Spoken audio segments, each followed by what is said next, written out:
Kumusta? At 35, underpower ba yung 2.4 turbo natin na local Prado?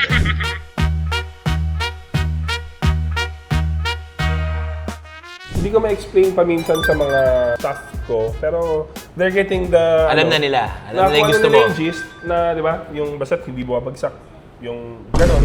Tama, preload mo. Tama. Paminsan naman, mga iba, nasubukan ko mag-jaon. Binaba ko, para mababa lang height. Ayaw kasi yata mag-lift or konti lang gusto. Pag masyado naman mababa preload mo, pangit rin.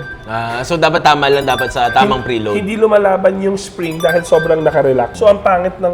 Maalon. Oo, Maalon, handle. maalon. Ginawa natin, learning the preload of the Icon. So, next time nagagawa ko, mas mabilis na. And then, yung 35-inch na trail grappler, no? Yep. 35x18 on his OG na TE37.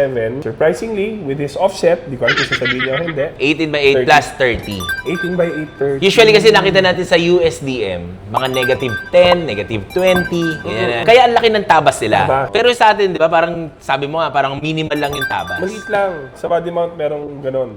Ganon lang, binracket lang natin. 8.5 yun. Mas mura, mas mura. Mura. Kumusta? At 35, underpower ba yung 2.4 turbo natin na local Prado?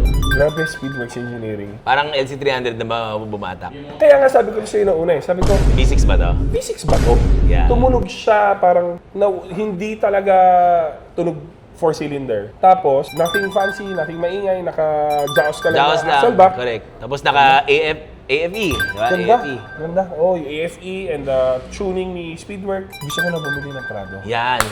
Time to retire na yung FJ niya. Parang hindi. So, Prado Group of the Philippines. Ay, sorry.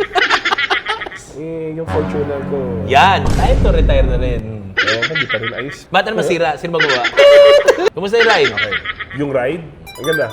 So, una-una, natatakot ako sa mga US brands kasi na medyo firm yung likod dahil sa American setting, gusto nila firm. Tinatawag ko pa lang kay Ton yan. Sinasabi niya na sa akin, naku, matigas ang likod niyan. Ganyan. Surprisingly, maganda yung flash, maganda yung control. If you can afford lang ng 280 plus thousand to almost 300 plus thousand, if you can afford that budget, go for an Icon. Alam mo yung parang, ang taas kasi ng Prado 250, ayaw mo ng sobrang lambat yung suspension kasi Maalon. body roll. Maalon, body roll. So, feel ko sobrang perfect sa'yo yung Icon dahil pag bumibiyahe ka, Isabela, high Correct. speed, Correct. maganda balance.